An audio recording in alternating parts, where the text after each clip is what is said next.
Bueno, en este video vamos a exponer un análisis gráfico sobre una edificación que se nos asignó en el curso de Arte y Arquitectura de la Antigüedad a la Edad Media, la cual es sobre el tema de las termas de Caracalla y hablaremos sobre los puntos más importantes para conocer una edificación.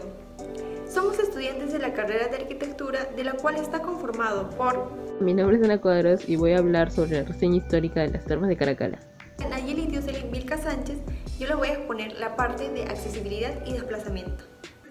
Mi nombre es Alejandro y les explicaré sobre la forma y volumetría. Mi nombre es Johnny Junior Bio Garay y les voy a exponer sobre la circulación y organización espacial. Mi nombre es Viviana Rosales García y voy a exponer lo que es la parte de aportes constructivos. Vamos a iniciar con la reseña histórica sobre las termas de Caracalla. Para ayudarnos a entender la gloriosa historia de estas termas, vamos a utilizar una línea de tiempo empezando en el siglo I a.C., que es cuando se construyen las primeras termas, siendo una de las primeras las termas del Foro de Pompeya. Y los emperadores, al ver tal acogida que tenían estas termas, empezaron a querer construir las suyas, plasmando su nombre en ellas para pasar a la historia, como fueron las termas de Trajano, las termas de Nerón y en el año 206 d.C. las termas de Caracalla, iniciadas por el emperador Séptimo Severo.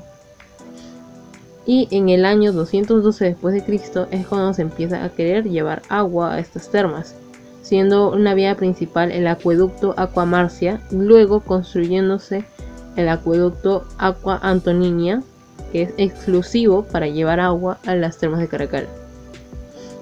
Luego de esta construcción pasan varios años y en 537 d.C. es cuando empieza a llegar la religión católica.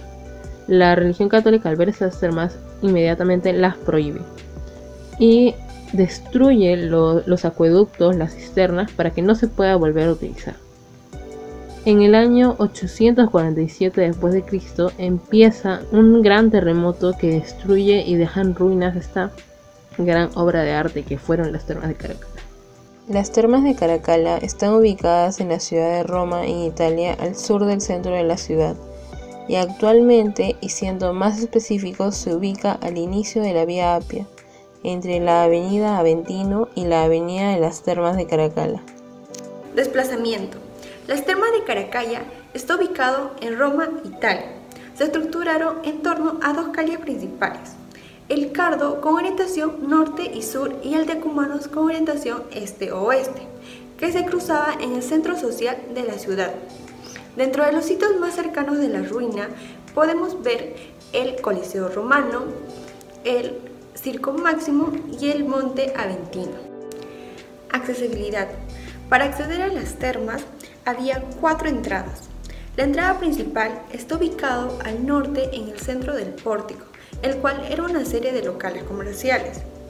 En la zona sur había un amplio estanque conocido como piscina pública y se encontraba el medio estadio, con gradas para los espectadores. Estas servían para ocultar las grandes cisternas que había detrás de ellas. En las zonas este y oeste se construyeron 2 grandes exedras laterales y simétricas que seguramente sirvieron como bibliotecas. Las termas eran recintos públicos destinados a baños típicos de la civilización. También era un lugar de reunión donde se usaban para cerrar negocios mientras disfrutaban juntos un buen baño, donde era accesible a todo el mundo. Podía acceder militares, esclavos, ancianos, gente joven. Era muy normal compartir un estatus, tuviesen o no. Podía acceder desde el emperador hasta el más paupérrimo. No había distinción de clases sociales.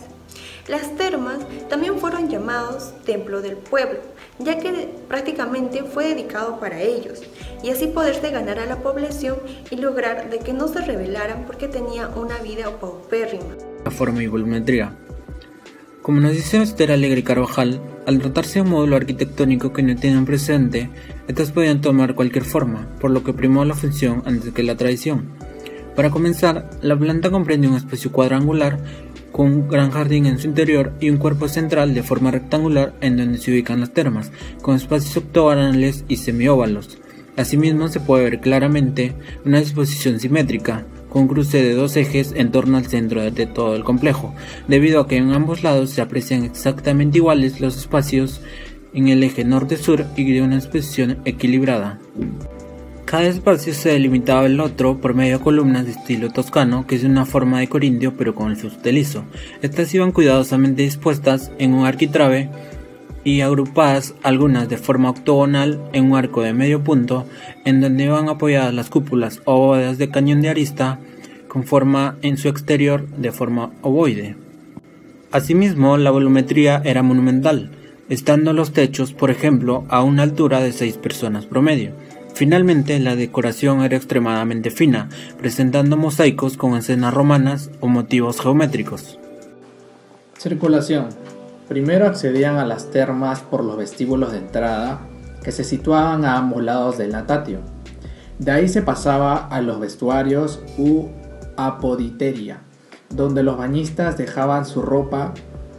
Estos recintos poseían un banco recorrido y en la pared se encontraban unas hornacinas abiertas, donde los bañistas depositaban sus pertenencias personales, que era vigilado por un esclavo. Después de acondicionarse, accedían al gimnasio o palestra, que era el patio central de las termas, donde se practicaban los ejercicios físicos. Terminada la actividad deportiva, pasaban a la sala de sudatorio o la conicum para activar la transpiración. Luego se pasaba al caldarium o baño de agua caliente, con una temperatura inferior a los 40 grados, la estancia más luminosa y decorada. Esta operación requería la asistencia de otra persona. Si el bañista no traía consigo un esclavo, se recurriría al personal de las termas. Pasando a salas con baños cada vez más fríos, en primer lugar, un baño templado en el tepidarium, una estancia abovedada de temperatura tibia entre los 25 y 30 grados. Finalmente, un baño frío en el frigidarium, donde se encontraban 4 piscinas de agua fría para tonificar el cuerpo y reactivar la circulación. El recorrido terminaba en lo que hoy sería una piscina olímpica al aire libre, el natatio, donde se podía nadar libremente. Ya después del baño, los romanos se reunían en los salones, daban paseos por el jardín y pórticos, así como tomaban algún refrigerio en las tabernas. Y en el perímetro del edificio se encontraban las bibliotecas que contenían numerosos pergaminos escritos en latín y en griego para aquellos que preferían dedicarse a la lectura. Habían tiendas, restaurantes e incluso burdeles. El esquema del edificio es simétrico, por lo que las mismas dependencias que nos encontramos al lado oeste se repiten al lado este. Y por último voy a exponer lo que es la parte de aportes constructivos. Primero tenemos a las columnas, que eran de orden corintio. Estas tenían 3 partes: el capitel, que tenía pequeñas esculturas como decoración, el fuste, que era estriado, y la basta. Estas no solo servían como soporte, también se las podía ver adosadas en los muros de las bóvedas de cañón, siendo consideradas adornos. Luego tenemos las cubiertas. Primero tenemos a la cúpula, que era hecha principalmente de hormigón. Esta estaba sobre un doble muro, en el cual se incluyeron también las ventanas más grandes del complejo. Luego tenemos a las bóvedas de cañón, y para pasar de un espacio a otro dentro del complejo era común ver este tipo de entradas. Luego tenemos a las bóvedas de arista. Estas se utilizaron como cubierta del frigidario. Para hacer las cubiertas fueron utilizadas las cimbras y los encofrados, para que posteriormente sirvieran como andamiaje. Y en general, como cubiertas se usaron los tejados, que eran hechos de piedra y alfarería. Estos eran de doble vertiente. Ahora hablaré del sistema hidráulico de las termas, de dónde venía el agua y cómo era su distribución. El agua venía desde los acueductos para luego pasar al depósito de la cisterna.